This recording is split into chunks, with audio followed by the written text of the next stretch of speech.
head on over to Canada and find out the latest coronavirus situation there. Joining us live from British Columbia, Victoria, British Columbia, is Jeanette Duazo. Hello, Jeanette.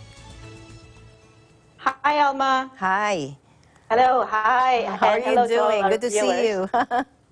Yes. Yes. What are your updates for us, Jeanette? Yes, I do. So effective immediately here in British Columbia, it's against the law to resell medical supplies and other essential goods for personal profit during the ongoing COVID-19 pandemic to make sure that personal protective equipment is going where it's needed most in British Columbia. Law enforcement will issue $2,000 tickets for infractions to those reselling essential goods and price gouging. So British Columbia Minister of Public Safety and Solicitor General Mike Farnworth has given police and other enforcement officers the ability to issue the $2,000 violation tickets. So I have a video of that, of Minister Farnworth in one of the video conference. Let's listen to Minister Farnworth. BC is flattening the curve through social distancing, testing, and border control measures. In short, people following Dr. Henry's directions. These are all things we should be proud of. But there are always those who seek to take advantage of people's fears and those who prey on the collective anxieties of our communities. Instances of secondary reselling of medical supplies, personal protective equipment, and other essentials. We've been fielding complaints through partners at Consumer Protection BC of instances of price gouging for the things that we may require to stay healthy. For example, an elderly, immunocompromised consumer paying 10 times the regular price for some N95 masks. Business owners looking to purchase personal protective equipment for their workforces, having to pay grossly inflated prices. British Columbians have enough to deal with right now. We need to hold the line, to follow the guidance of the public health officer. Right now, we need to worry about our collective health.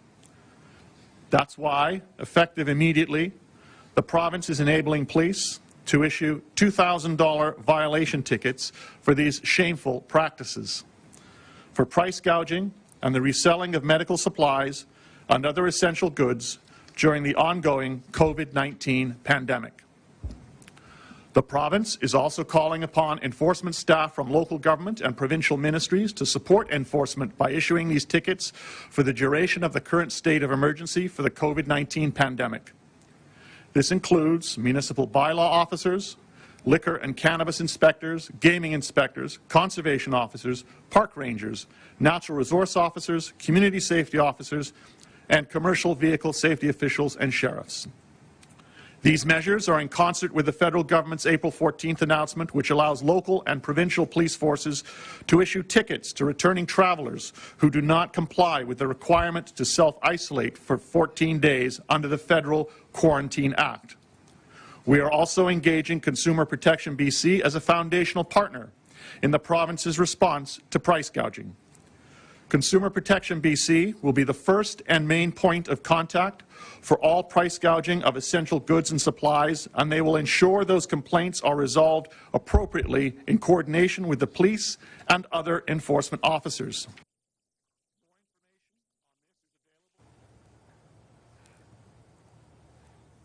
Okay. Okay. Hi, Jeanette. Yeah, so, yes. Hi. So, yes, so it's very clear, and that was also echoed by the Premier of British Columbia, John Horgan. So what they said is that the violation tickets are a much timelier alternative to prosecution through the courts and increase the province's enforcement toolkit to support the COVID-19 response. Police and other enforcement officers will independently exercise discretion to issue tickets for the EPA order or the Emergency Program Act order violations under the Offense Act's violation tickets and administration and fines regulations. So it's been ongoing. And there's been a lot of reports, but government, they don't rely on, post on Facebook or social media that, oh, my neighbor is doing this. They can't do that. So I guess there's been a lot of reports about that, and they have proven it themselves. So they have issued these measures. So, like what he said, British Columbia is flattening the curve, and that is good. And that's it for British Columbia at the moment. Jeanette, Um, is British Columbia mulling also to reopen its economy soon, like some other cities um, in the U.S.? And if it is, in what direction is it going? Is it a gradual um, approach? Is it, yeah. they have announced that it's extended, like the kind of the isolation quarantine thing. Mm-hmm. It's extended up to April 28th.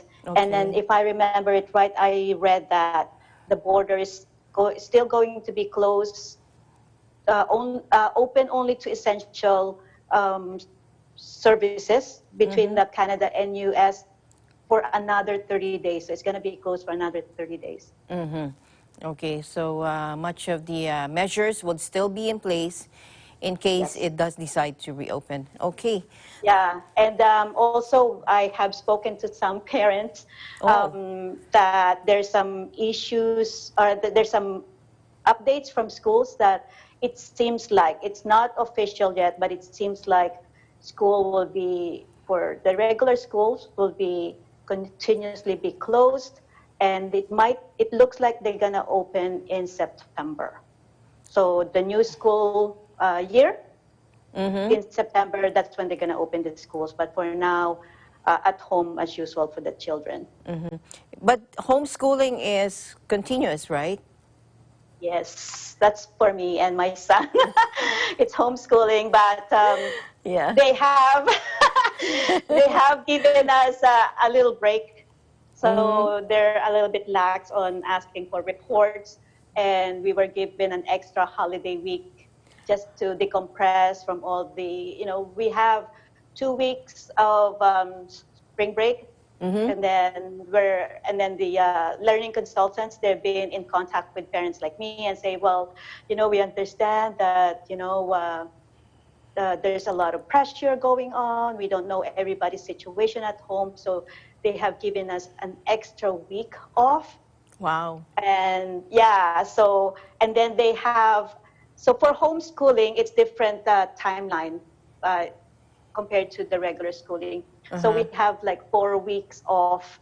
So what our learning consultant did is like they they put all the holidays that we have not used Uh-huh.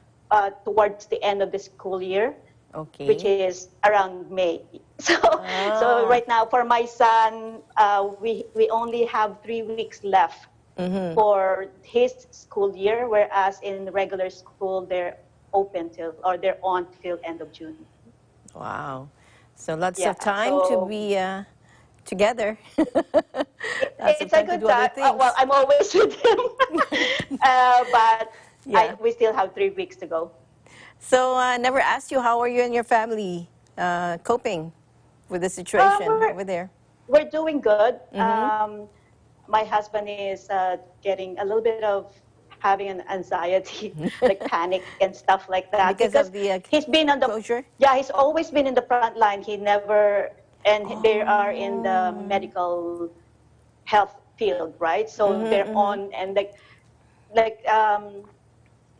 when they announced when Trump announced that the emergency thing, whatever. So everybody got affected by it.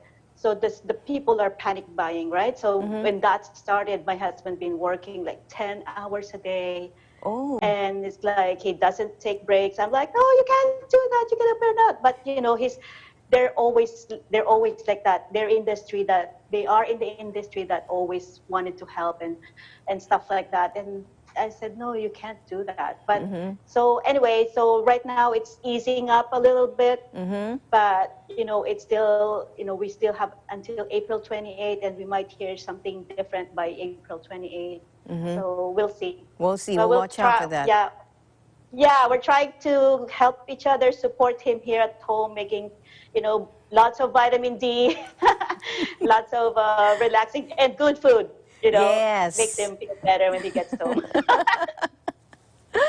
All right. Thank you so much and stay safe and healthy. Look out for each other. Thank you for your time. Yes, I'll see yes, you thank later. you. Thank you for having me. Reporting live from Victoria, British Columbia, Canada. This is Jeanette Duazo. We live in interesting times.